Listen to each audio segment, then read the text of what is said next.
სისტემა შეეცლება სწორედ მიჩქმალვა სხვადასხვა მეთოდები არის ამით ეს არის გამოძიების შედეგად შეიძლება დროის გაჭიანურება შემდეგ ოჯახთან კომუნიკაცია სხვადასხვა ფორმით დროის გაყვანა ხა ჩემს დავას დაჭირდა 7 წელი და 7 წლის განმავლობაში შეიძლება ეს ფარხმალი დაყაროს და ბრძოლის სურვილი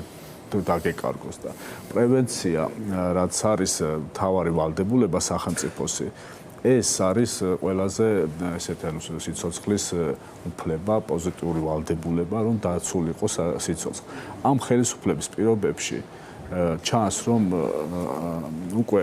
სიცოცხლის უფლებაც და ნებისმიერ სხვა უფლებაც არის იმდენად ნიველირებული ყველაფერი და საერთოდ ისე დალპა ეს სისტემა და ისეთნაირ ჩიხში შედის ქვეყანა ამ ხელისუფლების პირობებში რომ უკვე ყველანაირ ესეთ პრევენციაზე უკვე საუბარი ზედმეტი არის. ის რომ ქვეყანა ევროკავშირის კანდიდატის სტატუსს მიიღო და ევროკავშირი რა არის პირველ რიგში არის სწორედ აი ეს სტანდარტების შემოღება, დაცვა, პრევენცია, სიცოცხლის უფლების დაცვა იმ მხრივ რომ პრევენციული ღონისძიებებია გატარებული. ჩვენ მივდივართ ახლა ისე რუსეთისკენ, ხო? რუსეთი სადაც ადამიანის სიცოცხლეს ფასი არ აქვს. რასაც მათ შორის ჩვენ რასაც აჩვენებდით, ეს არის სწორედ ის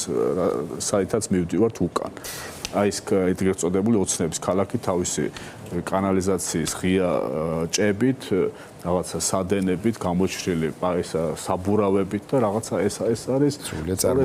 საითაც მიყავს ამ ოცნებას ჯერთ ეს მიითვისა თვითონ ეს ოცნება დაირქვა და ოცნების ქალაქი დაარქვა ქალაქს რომელიც არის სრული კატასტროფა ეხლა რასაც ხედავთ კადრებში ხო აი იგივე სიცოცხლის წავსე ქალაქი და გახდა სიკვდილით წავსე ქალაქი ხო ჩვენ ნახეთ იგივე მარტა მეფარიშვილის შემთხვევა გავიხსენოთ